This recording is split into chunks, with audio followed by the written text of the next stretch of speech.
Hi friends, welcome to our channel. నేను మీ కుస్మా. ఎలా ఉన్నారండి అందరూ? మీ అందరూ కూడా హ్యాపీ అండ్ హెల్దీగా ఉంటారని మనస్ఫూర్తిగా కోరుకుంటూ ఇవాల్టి వ్లాగ్ స్టార్ట్ చేస్తున్నాను.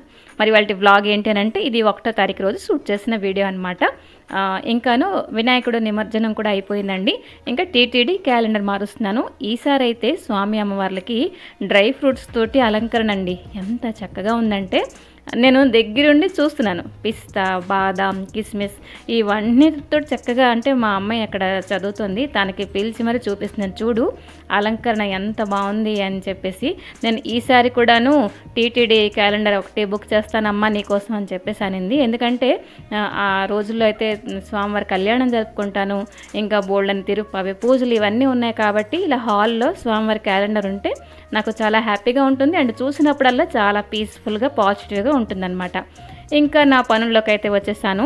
వినాయకుడు నిమజ్జనం అయిపోయింది కదా, డెకోర్ ఐటమ్స్ అన్నీ కూడా మళ్ళీ రీఅరేంజ్ చేసుకోవాలండి. సో ఇదైతే చుడిదార్ పీస్ అండి. బట్టల షాప్లో చూశాను ఇలా డెకోర్ చేయడం అంటే చూడండి, మేము ఏంటి ఆలోచిస్తామంటే ఏవైనా డెకోర్ ఐటమ్ తీసుకుంటే మళ్ళీ అది రీయూజ్ చేయొచ్చు అనే లెక్కలో తీసుకుంటాం అనమాట. సో ఇవైతే చికెన్ కర్రీ వర్క్ ఉంది, కలర్ కూడా చాలా బాగుంది.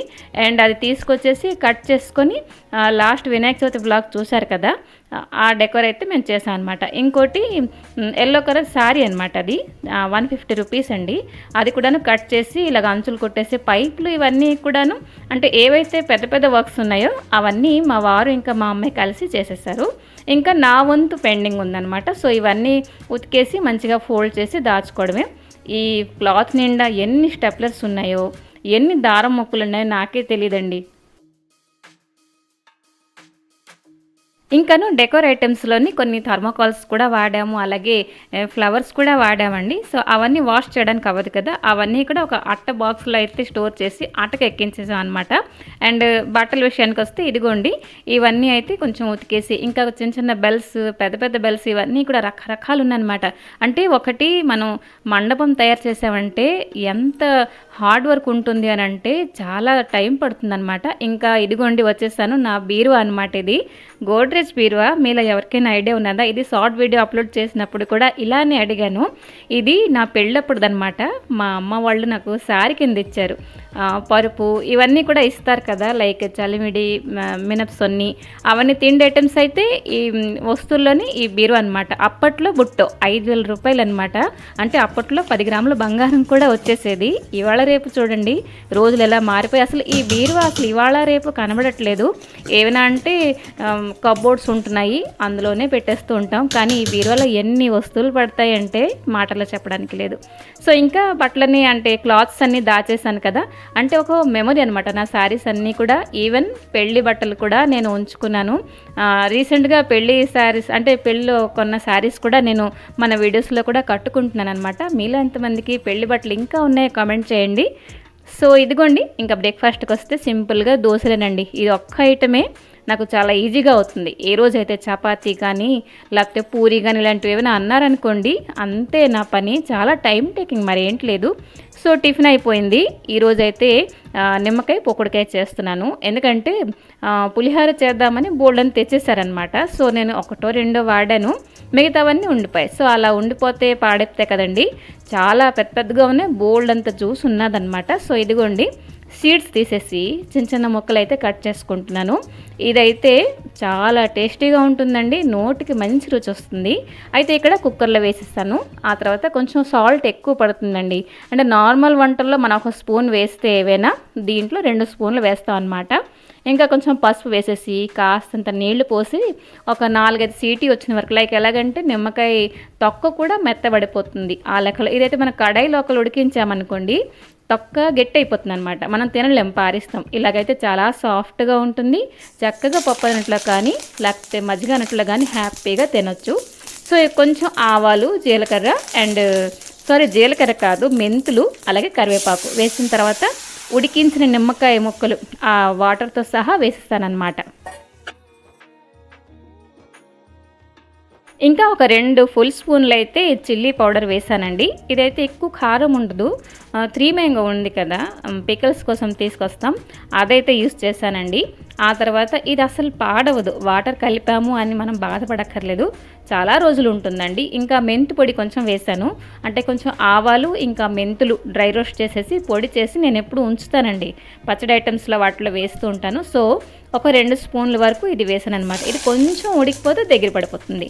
సో దీనికి కాంబినేషన్గా ఈరోజు చేస్తాను పెసరపప్పు. కొంచెం కుక్కర్లో తాలింపు అది వేసేసి మార్నింగ్ పెసరపప్పు కొంచెం నానబెట్టేసానండి. ఏదైనా మనం పప్పు వండినప్పుడు నేను ఏం చేస్తానంటే పొద్దున్న నానబెట్టేస్తే అది మనకి ఉడకడానికి ఈజీ అవుతుందన్నమాట.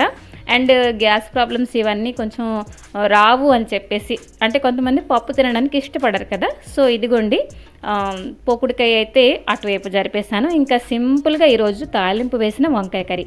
ఇది మా అత్తయ్య స్టైల్, ఎంత సింపుల్ అంత టేస్టీ. అంటే ఈ 3 రెసిపీలు కూడా ఒక కాంబో అనమాట, లైక్ పెసరపప్పు, వంకాయ కూర అండ్ పోకుడికాయ, వీలైతే 1-2 అప్పడాలు, అంతే.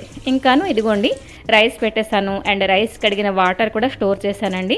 ఆ వాటర్ మనం ఫేస్కి అప్లై చేస్తే మంచి గ్లో వస్తుందండి. సో ఇంకా ఇదిగోండి చెప్పాను కదా, ఆ వాటర్ అంతా దగ్గర పడి ఆ మెంతు పొడి ఇవన్నీ మంచిగా ఉడికిపోయి ఒక మంచి ఓట్ వస్తుందన్నమాట. సో ఇది అండ్ మా వాళ్ళకైతే ఇది పిచ్చండి. ఎలాగంటే రోటీలో వేసుకుంటారు, ఒకవేళ బ్రేక్ఫాస్ట్లో అట్లైనా ఇడ్లీ అయినా పక్కన వేసుకుంటారు. మన హెల్త్ కూడా మనకి నిమ్మకాయ చాలా మంచిది కదా, కాబట్టి ఇది చాలా ఇష్టకరమైన రెసిపీ మా ఇంట్లో. సో ఇదిగోండి ఈ మాత్రం ఆవకాయ అయితే వచ్చింది. ఆవకాయ అనొచ్చు, పొకుడికాయ అనొచ్చు. సో ఇదిగోండి, అంటే ఎండలో ఆరబెట్టలేదు, మనం చక్కగా కడాయిలోనే చక్కగా స్టోర్ అంటే చేసి పచ్చడి స్టోర్ చేసుకోవచ్చు. ఇంకా వంట అయిపోయిందండి. రిమైనింగ్ నా వర్క్స్ ఏవైతే ఉన్నాయో వాటికైతే వచ్చేసాను. చెప్పాను కదా గణపతి పూజలో కొన్ని లైట్స్ కూడా మేమైతే సెట్ చేసాం అనమాట. ఎంత కళొచ్చిందంటే చిన్న చిన్న లైట్స్ పెడితే. సో ఇవన్నీ లైట్ ఐటమ్స్ అన్నీ కూడా ఒక అట్ట బాక్స్లో ఉంచుతామండి. కేటగిరీ వైజ్ క్లాత్స్ అన్నీ బీరువాలో, ఇలాగ లైట్స్ అన్నీ కూడా అట్ట బాక్స్లో. ఎందుకంటే దివాళీకి ఇందులోనే మేము తీసేసి అలంకరణ ఇవన్నీ గుమ్మానికి పెట్టడం ఇవన్నీ కూడా చేస్తాం అనమాట. సో ఇవన్నీ అంటే లైట్స్, వైర్లు, ప్లగ్లు, అంటే ఎలాగంటే ఒక్కొక్క కేటగిరీ వైజ్ మన వస్తువులు దాచుకున్నామంటే మళ్ళీ కావాల్సినప్పుడు ఇల్లంతా వెతుక్కోక్కర్లేదు, అట్టపెట్టలో ఉన్నది అంటే అందులోనే ఉంటుందన్నమాట. సో ఇదిగోండి సెపరేట్గా వైర్లన్నీ కూడా ఒక చిన్న కవర్లో ఇవన్నీ పెట్టేసి ఈ బాక్స్ అయితే సెలో టేప్ పెట్టేసి దాచేసుకుంటాను అనమాట. అయితే వినాయకుడి పూజ కోసం మేమైతే కొన్ని ప్రమితులు కూడా నేను తీసుకొచ్చాను. లైక్ ఎలాగంటే మట్టి ప్రమితుల్లో కూడా దీపాలు, అంటే దేని అందం దాంది. మనం ఎన్ని వెండి ప్రమితుల్లో కుందుల్లో దీపాలు పెట్టినా మట్టి ప్రమితుల దీపం పెడితే ఆ అందమే వేరు, నాకు చాలా ఇష్టం. అలాగే ఇత్తడి కుందుల్లో కూడా నేను దీపం పెట్టడానికి ఇష్టపడతాను, బాగుంటుంది కదా. సో అయితే కొన్ని ప్రమితులు ఉండిపోయాయి అనమాట. అయితే వాటికి ఏం చేస్తానంటే కొంచెం పెయింటింగ్ చేస్తానన్నమాట. పెయింటింగ్ అంటే ఏదో పెద్ద ఆర్టిస్ట్ అనుకోకండి, అంటే ఎలాగంటే సింపుల్గా ఉండే వస్తువుకి ఒక అందం తీసుకురావడం అంటే నాకు చాలా ఇష్టం. ఇలా చూడండి నార్మల్గా ఉండే ప్రమితులకి ఫస్ట్ అయితే ఇవి యాక్రిలికేనండి. ఫస్ట్ వైట్ కోటింగ్ ఇచ్చాను, ఆ తర్వాత నాకు సడన్గా అంటే కలర్స్ ఎక్కువ దొరకలేదనమాట. ఈ వినాయక చవితి కోసమే సామాన్లన్నీ హాల్ అంతా ఉండే సామాన్లు ఇటు అటు అన్నీ పరిచేసి ఉండాలన్నమాట. అయితే ఈ 2 దొరికాయి. సో వీటితో ఏం చేశానంటే రెడ్ అండ్ వైట్ అనమాట పెయింట్ వేసేసి మంచిగా ఫ్యాన్ కింద అయితే ఆరవేసేసి చక్కగా మనం ధూపం వేసుకోవచ్చు, దీపారాధన చేసుకోవచ్చు, చాలా బాగుంటుంది. ఒకసారి ఏంటంటే ఈ పెయింట్ వేసిన తర్వాత మనం బిఫోర్ ఆఫ్టర్ చూస్తే అమ్మో ఎంత చక్కగా వచ్చింది అని చెప్పేసి మన చేతిలోనే మనకి ఉండే టైంలో మనం ఇంట్లో ఉండే వస్తువులకి చక్కగా అందంగా రెడీ చేసుకోవచ్చు అండి. చూస్తున్నారు కదా ఎంత బాగుందంటే. నేను ఇక్కడ white and red colour add చేశాను కదా, ఇలాగే ఎల్లో అండ్ గ్రీన్ కూడా అవ్వచ్చు, ఎల్లో అండ్ బ్లూ కూడా అవ్వచ్చు, అంటే రకరకాలుగా చాలా బాగుంటుంది. ఈవెన్ దివాళీకి తీసుకొచ్చిన ప్రమితలు కూడా నేను కొన్ని ఉంచుకొని ఇలాగా డెకోర్ చేస్తూ ఉంటానన్నమాట. అలంకరణ నాకు తోచే విధంగా చేసుకుంటాను అండ్ నాకు చాలా ఇష్టం కూడా. సో కొంచెం ఆరాలి, చేతికి ఇలాగ అంటుకోపోతున్నాయండి. నేను చేసిన పని చూసుకుంటూ నేనే మురిసిపోతానండి. సో ఈ రోజుకి వర్క్ అయితే కంప్లీట్ అయినట్టే.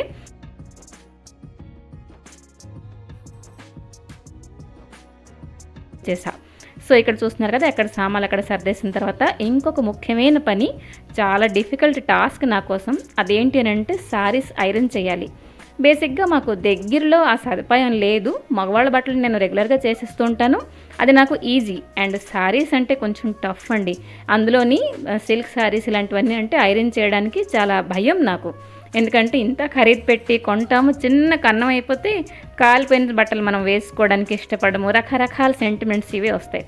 అయితే ఇలాంటి బట్టలకి నా దగ్గర వచ్చిన టిప్ ఉంది. అదేంటంటే ఫస్ట్ ఒక 2-3 పొరలు ఇలా మనం మడత పెట్టేసి పేపర్ పరిచేసి నేను ఐరన్ చేస్తాను. ఇది చాలా టైం టేకింగ్ అండి. చూసినంత ఈజీ కాదు. అయితే మనలో చాలామంది ఇన్ని బట్టలు బ్యాగ్లో అలా కుక్కేసి ఉంచేస్తూ ఉంటాం. ఎప్పుడో వీలైనప్పుడు లాండ్రీ ఇవ్వడం కానీ డ్రై క్లీన్ చేయడం కానీ ఉంటుంది. బట్ శారీస్ నాకు దగ్గరలో సదుపాయం లేదు ఉంటే అలానే చేసేదాన్ని బహుశా. అయితే ఇప్పుడు నేనేం చేస్తానంటే డ్రై క్లీన్ అంటే అలాంటి బట్టలు షాంపూ వేసి ఉతికేస్తానండి. ఆ తర్వాత ఐరన్ నేను సొంతంగా చేసుకుంటానన్నమాట. ఒక మంచి సాటిస్ఫాక్షన్, ఏదో పెద్ద వర్క్, ఏదో పెద్ద సాధించినంత హ్యాపీనెస్ వస్తుంది నాకు. సో ఇదిగోండి, ఇలాగా మడతలు పెట్టుకుంటూ మనం పేపర్ పరిచేసి ఐరన్ చేస్తే ధైర్యంగా చేసుకోవచ్చు. కాలిపోతుంది, అంటుకోపోతుంది అనే భయపడే అవసరం లేదు. ఈవెన్ కాటన్ శారీ అయితే పేపర్ పరిచే అవసరం లేదు, మామూలుగా కూడా చేసేసుకోవచ్చు అనమాట. కాటన్ శారీస్ అయితే, ఇవైతే సిల్క్ శారీ. ఈ శారీ అయితే కొని చాలా రోజులైందండి. దీనికైతే ఒక వర్క్ ఉన్న బ్లౌజే సెట్గా వచ్చింది. ఆ బ్లౌజ్ కుట్టడంతో పాడైపోయిందనమాట.